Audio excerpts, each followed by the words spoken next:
आर्णीमध्ये नेमकं काय चित्र असणार, आर्णीत काय घडणार पाहूया सेजल।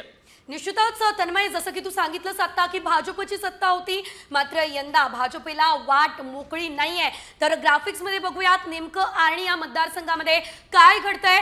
आर्णीमध्ये काँग्रेसचे जितेंद्र मोघे हे संभाव्य आमदार असल्याचं कळतंय, तर भाजपचे राजू तोडसाम हे देखील या ठिकाणी आमदारकीच्या शर्यतीत होते। मात्र काँग्रेसचे जितेंद्र मोघे हे संभाव्य आमदार असू शकतात। याआधी आर्णी या मतदारसंघाचा विचार केला तर भाजपची सत्ता होती, भाजपचे संदीप धुर्वे हे विजयी झालेले होते। मात्र यावेळेस काँग्रेसच्या हाती या ठिकाणची सत्ता जाताना दिसते।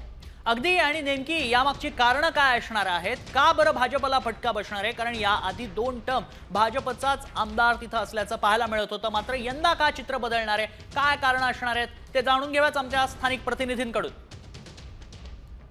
आर्णी केळापूर विधानसभा मतदारसंघामध्ये काँग्रेसतर्फे माजी मंत्री शिवाजीराव मोघे यांचे पुत्र जितेंद्र मोघे, तर भाजपाकडून राजू तोडसाम यांच्यात सरळ लढाई पाहण्यास मिळत आहे। आदिवासी बहुल असलेल्या या मतदारसंघामध्ये सुरुवातीपासूनच काँग्रेसचे पारडे जड मानले जात होते। लोकसभेमध्ये या मतदारसंघामध्ये काँग्रेसला 19,000च्या वर लीड मिळाली होती, त्यामुळे काँग्रेसचे मनोबल वाढले होते। तसेच या मतदारसंघामध्ये मोठ्या प्रमाणात शेतकरी कापूस उत्पादक असतो।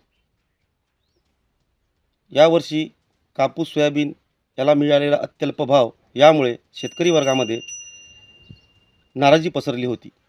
याचाच फायदा काँग्रेसला होताना दिसून येत आहे।